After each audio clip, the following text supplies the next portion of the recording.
back. This is Kimberly Purpoz, and welcome to my channel. I wanted to do a continuation of what I did on another video from last week.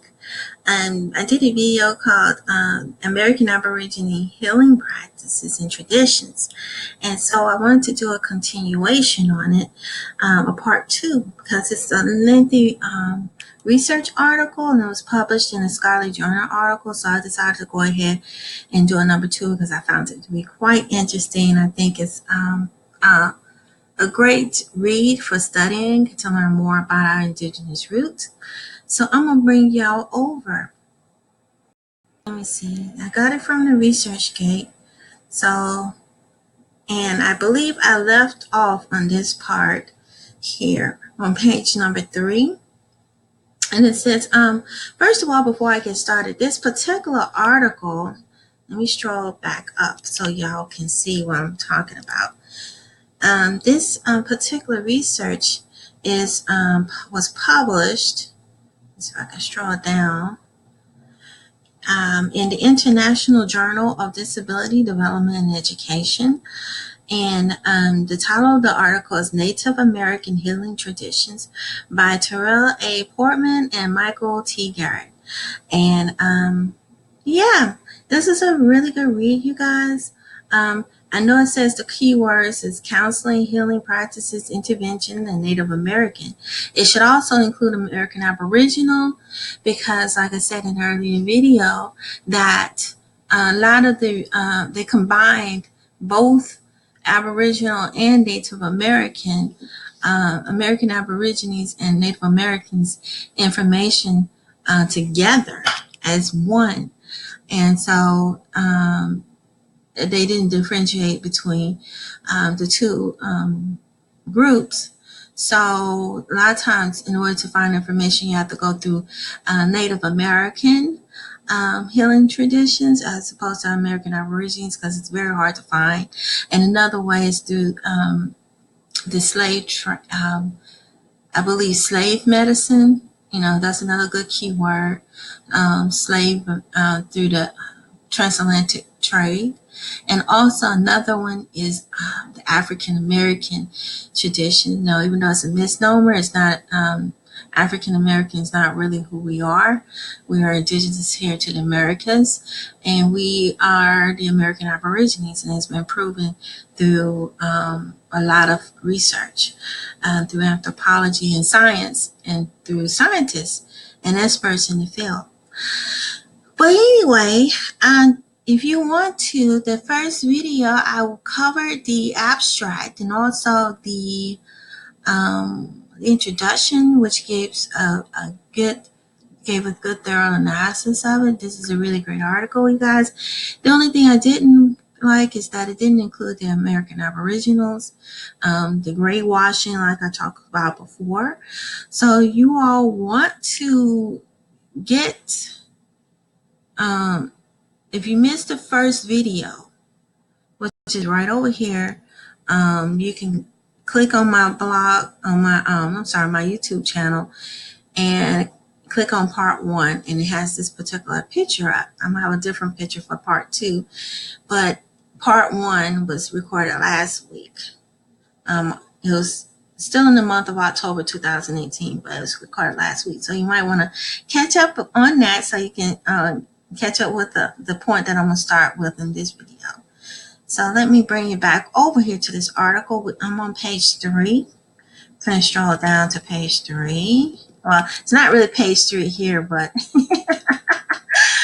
it's really a 454 in the actual scholarly journal article, but in the PDF file is number 3. It says 18 pages. Like I said, it's very lengthy. It says here, cultural relations context of Native American healing practices. And so before I start on this particular session, I want to let you know that the abstract and the actual introduction give you an overview of the traditions. And I sort of pretty much talked about it and related back to American Aborigines, aka African Americans. But this part is going to go more into detail about the cultural, relational contents of Native Americans and American Aborigines healing practices. And the reason why I include this article is because it mentioned Cherokee, and Cherokee, everybody know they were Negro Indians with the Cherokee Indian tribe. Some of these tribes that they mentioned, they had American Aborigines, Negro Indians in the tribes. So that's why I went on ahead and included this article as a good read for us in order to better understand more about our spirituality, our culture, and our heritage as Indigenous people here in the Americas. It says here, in under this particular header, in 2005, the Journal of Transcultural Nursing published an article entitled "Respecting Tribal Traditions in Research and Publications: Voices of 5 Native American Nurses Scholars." Schroeder's 2005. This article illustrates the connection between cultural values and Native Americans' healing practices that are still held strong in the United States. Only one American Native nurse said traditional healing encompasses issues that are very sacred for personal matters. Some of us are taught that we are not to talk about record or videotape certain ceremony-specific work. Another Indian nurse described the connection between the person seeking healing and Indigenous healers. And I mentioned in the early video of why I know in this particular part they mentioned that the American Aborigines and the natives, Native Americans, do not like to discuss. And I explained in the earlier video in part 1 why they don't like to discuss, because it's a sacred ritual. And a lot of the, one of the things that we have as American Aborigines as a spiritual that's been passed down for our ancestors, like I said, is hoodoo. A lot of times they call it African American and Indian, or Indian, Black Indian, or African American Indian type of spirituality and culture.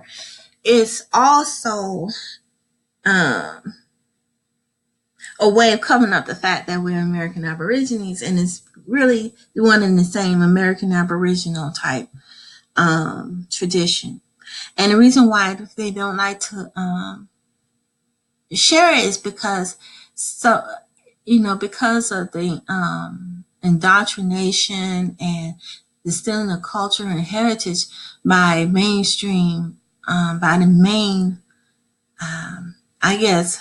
by Caucasians, by the colonizers, and being marginalized. A lot of times people who have passed down this type of ritual and spiritual heritage is not passed down, is not recorded on camera, and it's because the fear of losing their heritage and ancestral roots and having it stolen. And I guess some people say as a way of prophesizing, making money off of something that's so sacred and held in tradition, that they don't care to share it with the public, which is understandable, like I said. And you see this not just in the Native Americans, it's also seen with American Aborigines with some of the customs and stuff, because back in the day, it was very dangerous. You were even killed for practicing your Indigenous heritage, because a lot of Caucasians, the Greys, did not allow people who were prisoners of war, the aka slave, which is also known as slavery, which is still found here in the Americas today through the prison system, were not allowed to practice their Indigenous roots because it was seen as a threat. And that's why it's been held in secrecy, because of the slavery, because of Jim Crow, because of It's just so many reasons. And cultural appropriation, that's another reason. Those are the three biggies I can think of. The reason why a lot of the American Aborigines in particular did not want to share or their indigenous traditions because of fear of being killed, because there were some serious repercussions, because our ancestors were being hung off of trees for crazy stuff, and during this slavery time and also during Jim Crow. And some experts believe that Jim Crow still haven't left. Jim Crow is still here in modern day times, along with modern day slavery with the prison system. But I can go on and on. Let me get back here in this article. It says here, there's a belief that persons being healed does not necessarily need to know all the details of how the medicine man is healing them, or the root doctor in our custom. The medicine man is the root doctor by the American Aborigines. Now, I'm not sure if they use medicine men like the natives, but I know they used to call him the root doctor. The person just accepts the medicine with words, which is roots among us. Indian people do not question things as much as people from mainstream culture. Indian people value acceptance more readily, so they accept the healer and the medicine man and a root doctor, which they left out and excluded, and going to heal them. The person does not need to know the details of why the healing occurs. And so, let's continue. It says, historically and in modern times, American Aborigines and Native Americans' healing traditions were defined as those which involve traditions, medicine practitioners such as medicine men and root doctors, I'm going to include that, and in women, herbalists, and shamans to restore the individuals to a healthy state using traditional medicines such as healing and purification ceremonies, teas, herbs, special foods, and special activities such as therapeutic singing, prayers, chants, dancing, and sand painting. And see, a lot of these things they explained are also a lot of the things that the American Aborigines did. They did not include the American Aborigines, even though you don't see it. A lot of the stuff is what we have practiced, and some of the stuff, customs the Native Americans do practice, they got from us because we were the original Paleo Indians, and so there were a blending of the culture there because.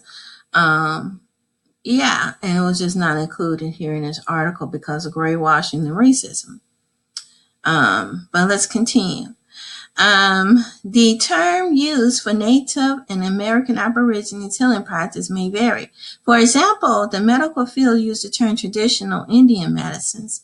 Helping professionals consider the terms interchangeably when reading literature from various fields discuss traditional American Aboriginal and Native American healing practices.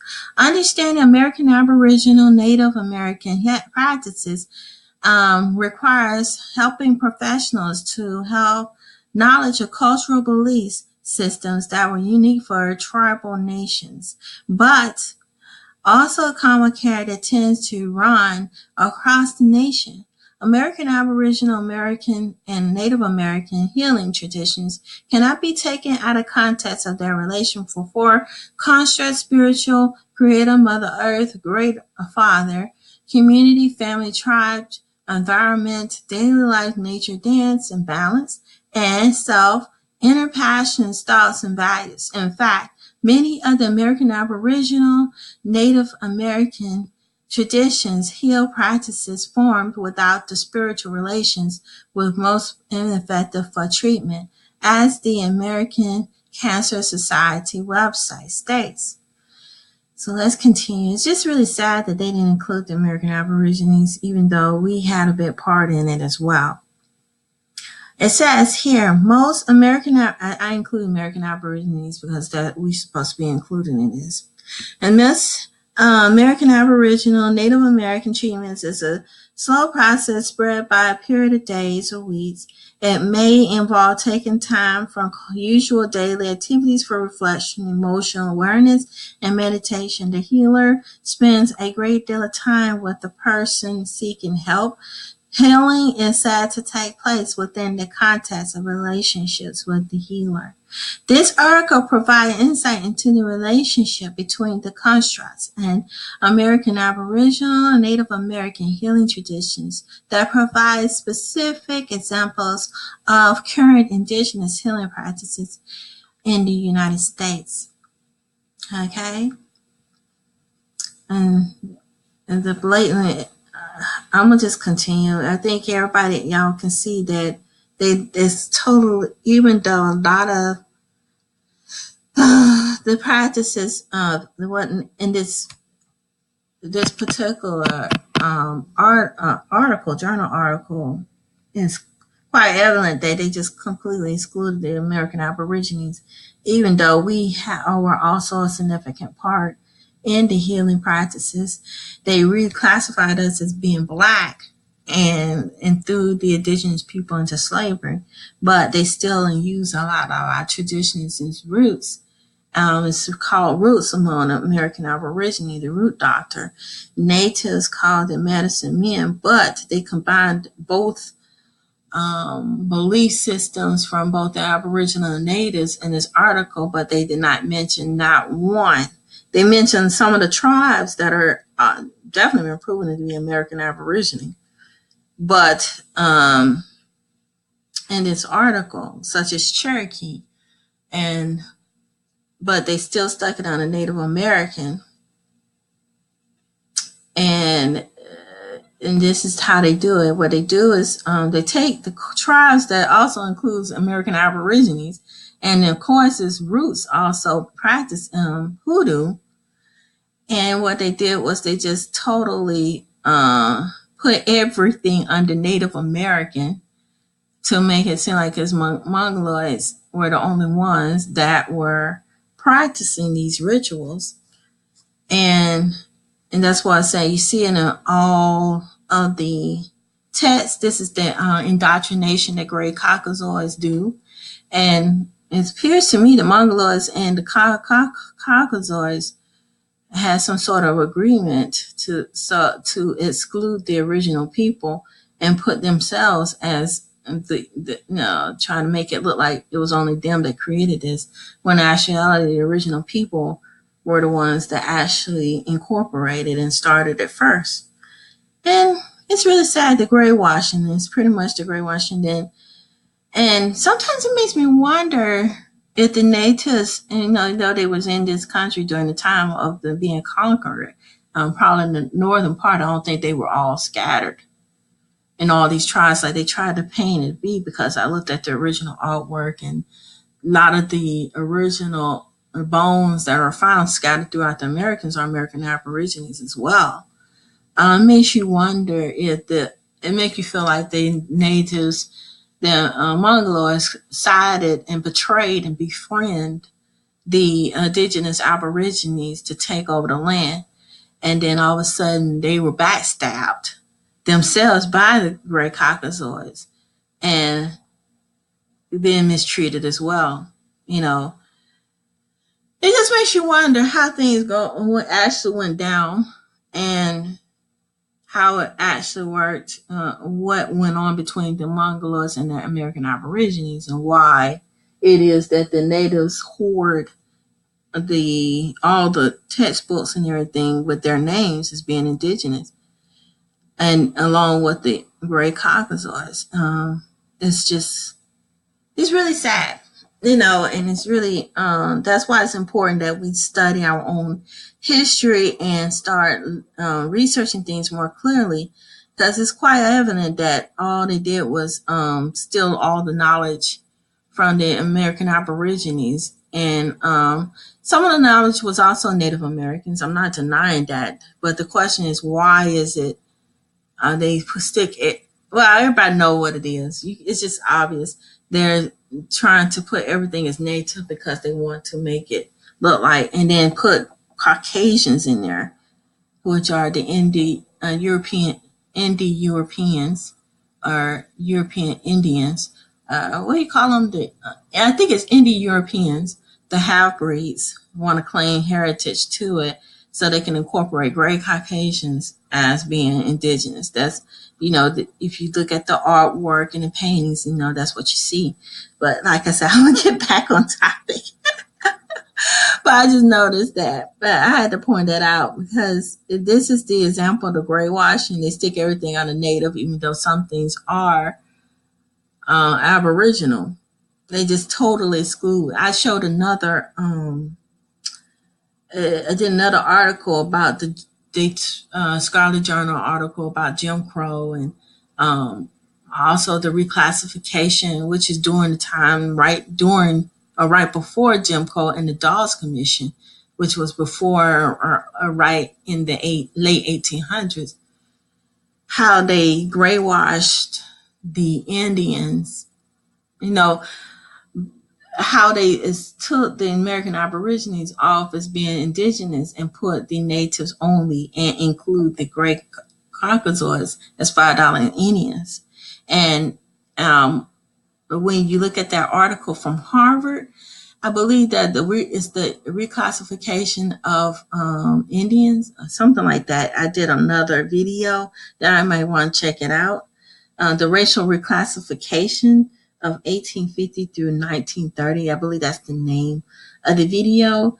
Yeah, I might want to check that video out. I explained how they took you could tell in the article, the gray washing and see, that's what they do. They write all these Scholarly Journal articles for themselves, the Great Caucasoids, along with probably the half-breed Indians that are mixed with Mongoloids, and maybe some of the Mongoloids who are sort of racist and want to keep, believe it or not, there's some people or natives who want to keep the great supremacy alive by including this narrative and making sure that it appears that American Aborigines were here. They want to take the knowledge that we have included in history for themselves, even though they had done some knowledge. I'm not denying that, but the knowledge that we created too, they just want to completely graywash it.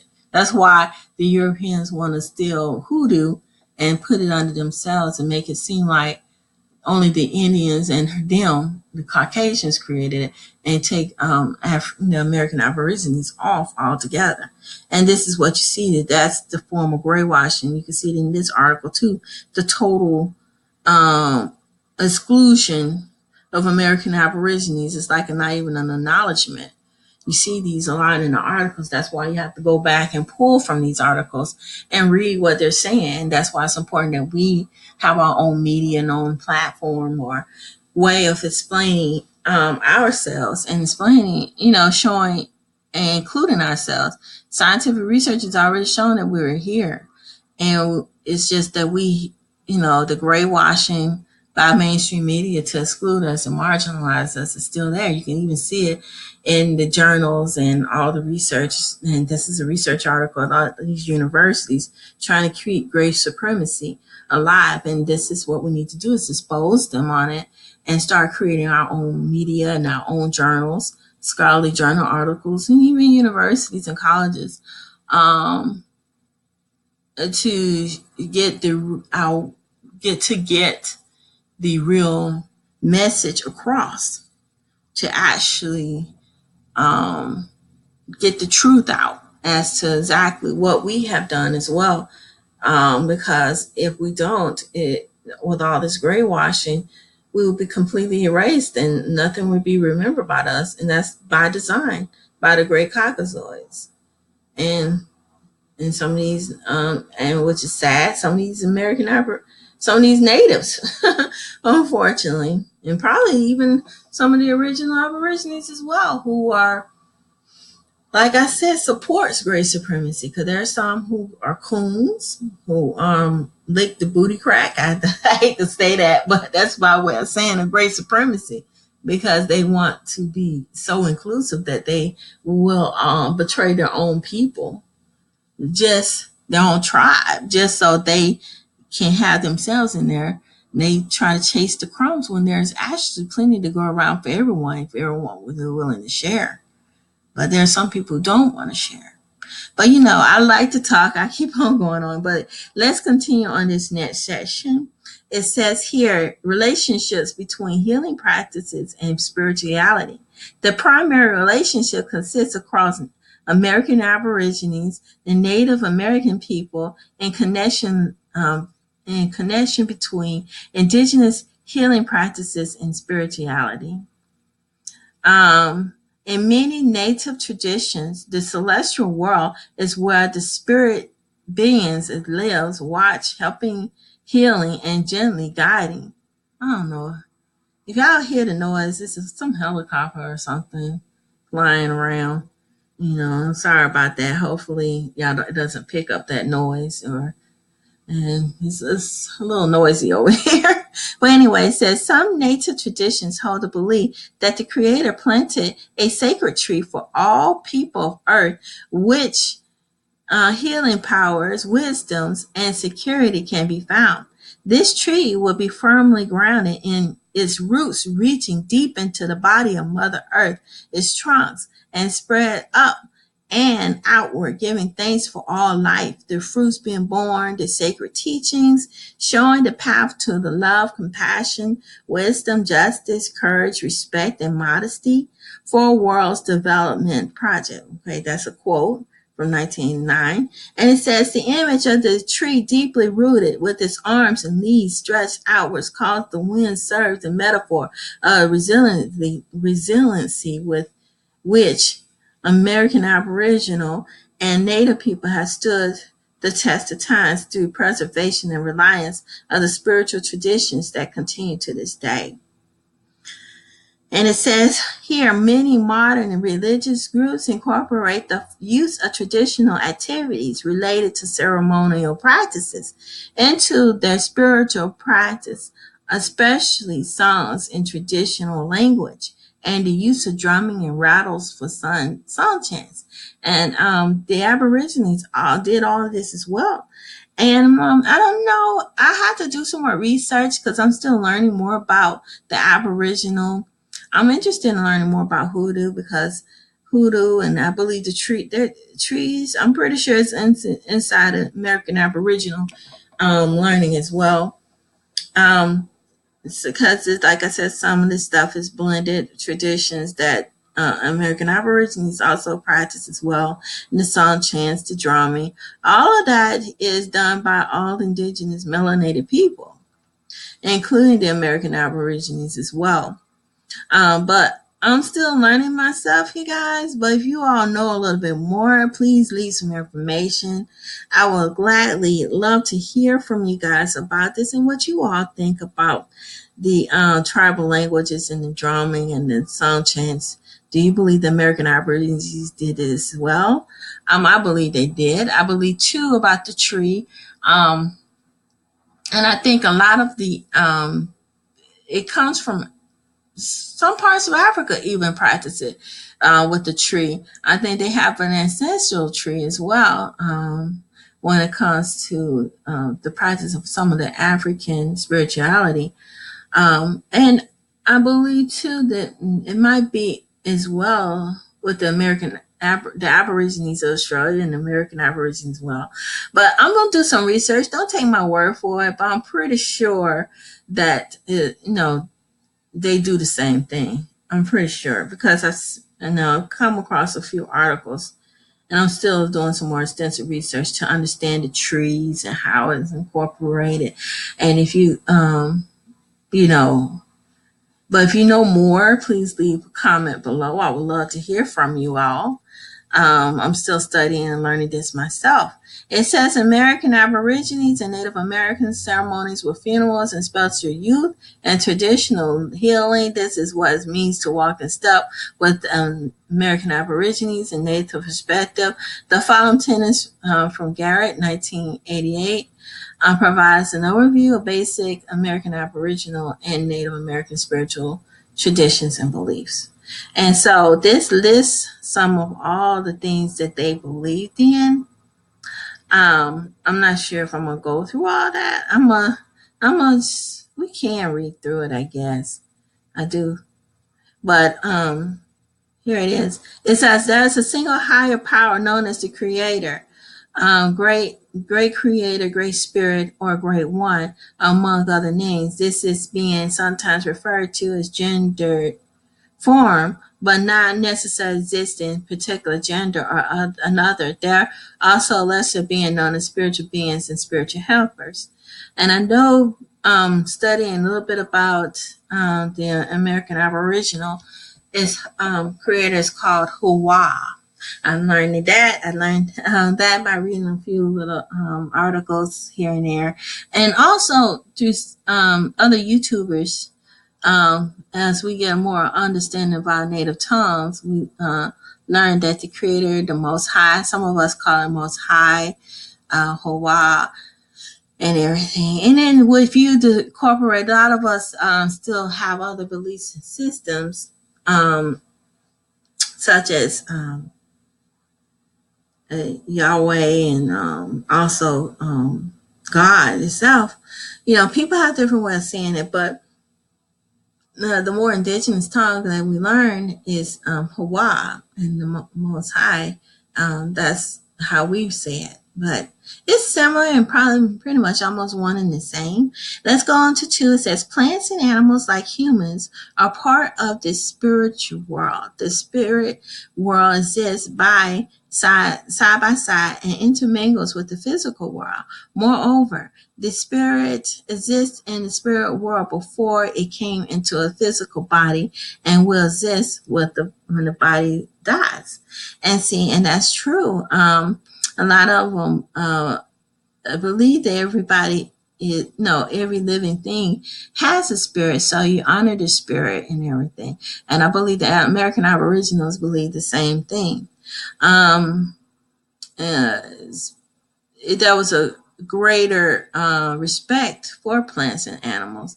And when you think about how we incorporate Western society and the great Caucasians' way of thinking, by the colonizers, we tend to forget, we as American Aborigines have totally been separated from that way of thinking for so long. And I believe it's a principle that we should incorporate in our daily life, incorporating the idea that plants are living beings and animals are living beings. Because when you respect, the plants and the animals, you have a better respect about, for the world as a whole. And I think a lot of times we forget and, and don't even look at the plants as being real living entities, tearing down the trees and different species of animals dying off, almost every year because there's this lack of respect and honoring the animals and the living beings here on this planet besides humans.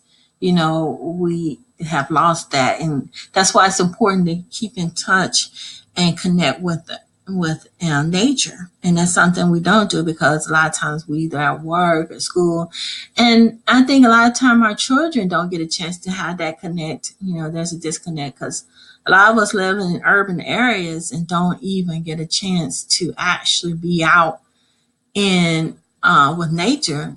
That we tend to forget, how to respect the plants and the animals and how to actually live and be at one with nature. But let's continue. It says, number 3, human beings are made up of a mind, body, and spirit. The mind, body, and spirit are all interconnected. Therefore, illness affects the mind and spirit as well as the body. And a lot of times, that's the saddest thing with medicine. Living over here in the United States and in Americas, that's a huge disconnect in spirituality. And oftentimes spirituality is not included, especially when it comes to medicine, because in the medicine they tend to focus mainly on the body, and it's sort of divided up to they don't tend to include these inclusive of spirituality at all. Because when you go to the doctor's office, the focus is only on the body. Sometimes they incorporate the mind, but spirituality is definitely not. A lot of times they denounce, especially in the medical field, spirituality as part of healing. And I think that's where the disconnect is, because we don't include spirituality. We just see it as, especially in the health field. And I was studying cognitive neuroscience for one of my classes in the doctoral program. And oftentimes when they describe the electrical currents of the brain as energy, and they never explain where the origins of that energy come from. They just say, oh, it's just energy. How everything flows within your body is just considered energy. But the lack of knowledge and understanding the energy, which is actually spirituality, and science is both. It's sort of like a blended approach. But since it's so heavily excluded, a lot of times I think a lot of things goes amiss of better understanding how this energy works, which is your spirit, your soul, you know.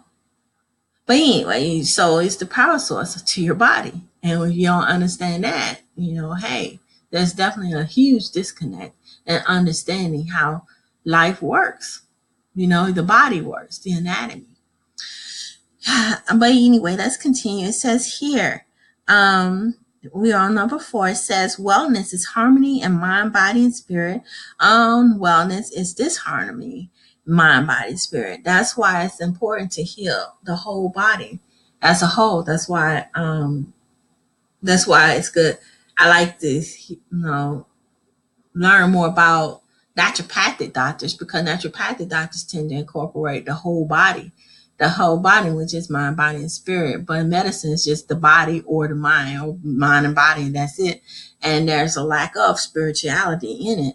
But with naturopathic and holistic doctors, there tends to be an incorporation of all. It's a blended approach. And when you have more of a blended approach, a person is able to heal better and much faster, I believe. But that's just a personal opinion, but it's to whatever a person or individual feel. But that's definitely a disconnect in the medical field. You're not going to see the whole body. You're just going to see one thing. It's just the body, healing the body, or just doing patchworks. That's why a lot of times you see a lot of patchwork being done on a body, on a person. It might be other things going on, but a lot of doctors don't take holistic anymore. They focus mostly on what part that's injured, and that's it, and don't look at the whole thing as a whole. It's just patchwork, because it's a money-making entity. Everything is focused on how much money you can get from a person, as opposed to prevention. Is more money in not having prevention, and according to this culture. But in actuality, healing the whole body and taking on preventive measures is a great way to heal. But anyway, let's go to number 5. The natural unwellness caused by the violation of sacred, social, or natural law of creation. Participating in a sacred ceremony while under influence of alcohol, drugs, or having the sex within 4 days of some ceremony.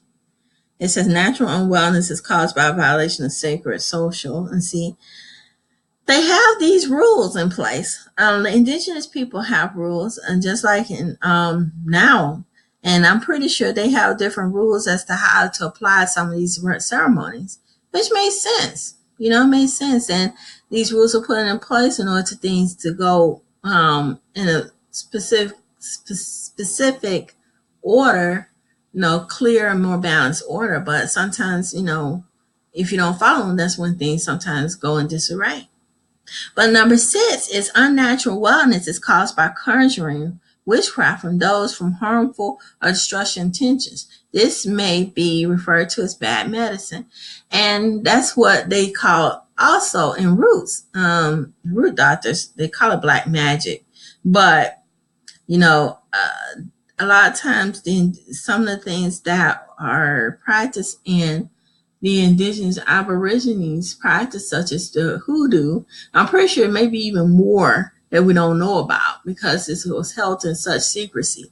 But one in particular with the hoodoo and the root doctor is it's been labeled as being witchcraft, but I noticed a lot of stuff that was created by the indigenous Aborigines were always classified as being evil without even being looked upon. Um, of course, by us, but of course, the colonizers have a great interest in hoodoo. That's why they try to go in and prophesize and put it on their own, because they know that there's some good things to roots and understanding what they call root magic, and because there's some truth that it actually has some healing properties to it, and they try to label it as witchcraft because they want to keep us from learning and studying more about it. That's why everything is, like Dane Calloway says, is taught to us in reverse. We think things that are good for us, which actually can be bad, and things that are bad can actually be good, because they don't want us to tap into certain things, such as tapping more into ancestral roots and tapping more into spirituality and tapping more into understanding the universe as a whole. And then here, number 7 says, each of us is responsible for our own wellness by keeping ourselves attuned to self in relation to the environment and the universe. And see, that is something that we're not doing. We're not tapping into the environment and the universe. A lot of times we so closed in, we stay inside for work. Children tend to stay outside for work. Some schools taking away PE and recess to the point where kids are always inside. There's a disconnect to connecting to the universe and to the environment. We're not connecting with nature because everybody's being urbanized, and less people are actually going out and being in contact with nature and grounding themselves. And see, when there's a disconnect like that, you're going to have an imbalance. But let's continue. I can go on and on like the top. But it says in many Native American languages, in the American Aboriginal languages, there is no word for religion because spiritual practices are an integral part of every aspect of daily life. They are necessary for the harmony and balance and wellness of the individual, family, clan, and community. Healing and worship are considered one and the same. For many American Aborigines and Native Americans, the concept of health and wellness is not only a physical state, but a spiritual one as well. For example, behaviors involved in abuse and substance abuse, for a traditional perspective, is a sign of deeper spiritual lessons. And see, I think that has a lot to do with American Aborigines too, because I worked with, as a counselor, with people with substance abuse problems and I've been doing a lot of studying because I'm taking some classes and I'm trying to finish up getting my certifications in substance abuse counseling. It mentions that American Aborigines, the AKA African American, also like to tap more into spirituality and healing when it comes to substance abuse. They see it also as a spiritual thing, and I think it has to do with because a lot of us are indigenous here, and we have that understanding that is something more to it than just the physical. It's also something more spiritual, and that's why some people like to go to the pastor, and the pastor in our eyes is actually the shaman. And if you look at it that way, it's been renamed because of slavery and being forced to take on a lot of these false doctrines that Caucasians and invaders created to keep us away from our indigenous roots. That is why we have lost, there has been a hiccup or a disconnect from our origins. And once you start seeing that is an innate, pretty much a part of us. Spiritual healing is definitely a part of us. But tapping into the right spirituality, I would say right. I would say tapping more into from within and having a better understanding of who we are and what actually happened to us helps us to get more connected to our traditions of who we are as indigenous people. Then let's go on. It says traditional American Aboriginals and Native Americans' view of healing and wellness emphasizes the necessity of seeking harmony within oneself. Like I said, we like to tap inside from within. with others and with one's surroundings.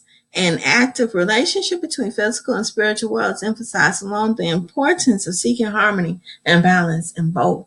For many American Aborigines and Native American people, wellness through spirituality is not a part of life, it is life. And that's true. We feel the same way.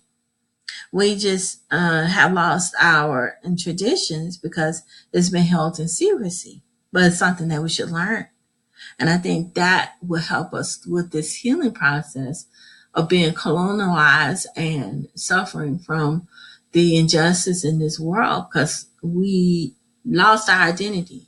And when we lost our identity, we lost who we are, our culture, and our spirituality. But once we connect, we can heal our wounds, our internal wounds that we have. And not just internal, spiritual. These wounds that we have suffered, we need to heal them. And there's also ancestral wounds that also needs to be healed as well. But it says here, for many American Aborigines and people, Native American people, wellness through spirituality is not a part of life, it is life. In the terminology of American Aborigines and Native American, spirituality means walking the path of good medicine. That might be a Native American thing. Probably walking in the path of good roots would be American Aboriginal. Living a good way of life in harmony and balance through the harmonious interaction of mind, body, spirit, and natural environment with all our relations with all living beings in the circle of life. And I believe the American Aborigines believed in the same thing as well. But like I said, this is a really great article. The exclusion of the American Aborigines is quite evident. That's why it's important that we create articles of our own so the word can get out. And how I'm thinking about doing something similar to this in my dissertation because I do have an interest in it. I might write something similar, about the American Aborigines and their traditions as I learn more because I'm still studying and researching, and I'm thinking about taking some coursework on hoodoo, because, learning more. I wouldn't say coursework, but trying to work with someone who practices hoodoo to try to get a better understanding because that's our origin of spirituality, which is similar to the to the Native Americans in so many ways. And some of the medicine, I'm going to study that too because I believe some of the things that are learned by the natives are some of these practices that were done by the American Aborigines as well, because, we can learn from each other. But I would love to see what you all think. And like I said, I believe it was blended, we in the natives and the American Aborigines learn from each other. And some practices that are listed in this article, I think I've been noticing they just threw everything onto one category, which is Native American. Some of our stuff has been hidden and put under and reclassified as African, but some of the stuff that is labeled under Native is also Aboriginal as well.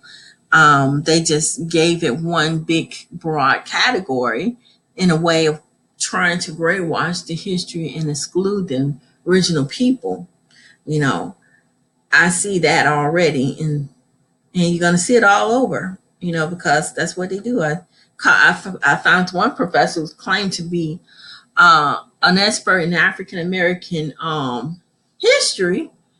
Probably got a degree in it, but yet in all her articles, she exclude African American. She don't even put the word African American hardly in her article. She includes mostly gray Caucasoids, the grays, and the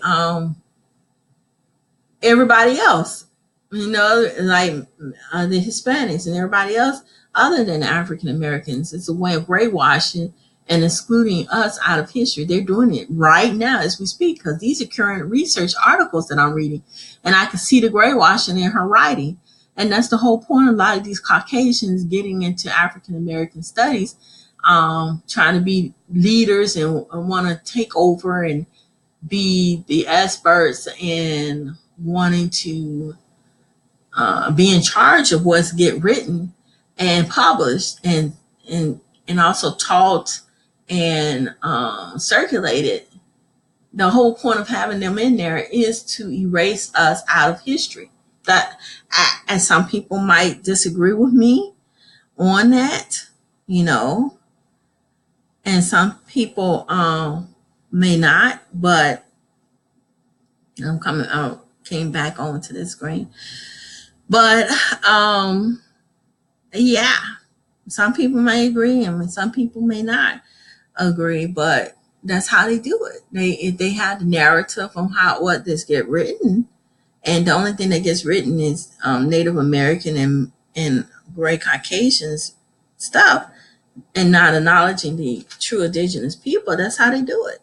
Now, by completely excluding us out of all the materials. That's why it's important that we create our own and we write our own and keep our image going, because they're trying to exclude us. There's no way in simple bus about it. If you don't mention a group, they don't exist. That's why it's important to make sure what we have is that everything is inclusive of us as well, because that's the whole agenda, the whole narrative. But yeah, but this is a lengthy article, very lengthy. I might do a part 3 because the next part is on relationship between healing practice and the environment. And then the next one after that is relationship between healing practice and self. So all of this is in here. You know, I might touch on that as well. I like to bring up the American Aborigines as well. That's why I think I'm going to do a study on American Aborigines in spirituality and healing, because I think that's so needed. We need to express ourselves in writing as well, and through scientific journals as well, so that our words and messages can be heard, and so our legacy can also be remembered as well. But I would like to, if you like to hear from you guys and see what you all think about the American Aborigines healing and traditions, and see what you know, get your words on it and see what you all think on this particular topic. Please like this video and thumbs up, and don't forget to subscribe. And my chakra necklaces and other items is going to become available soon in my Purpose Healing Arts store. I'll keep you guys posted. And I have a Patreon and also a GoFundMe page. I'm working on some projects as we speak.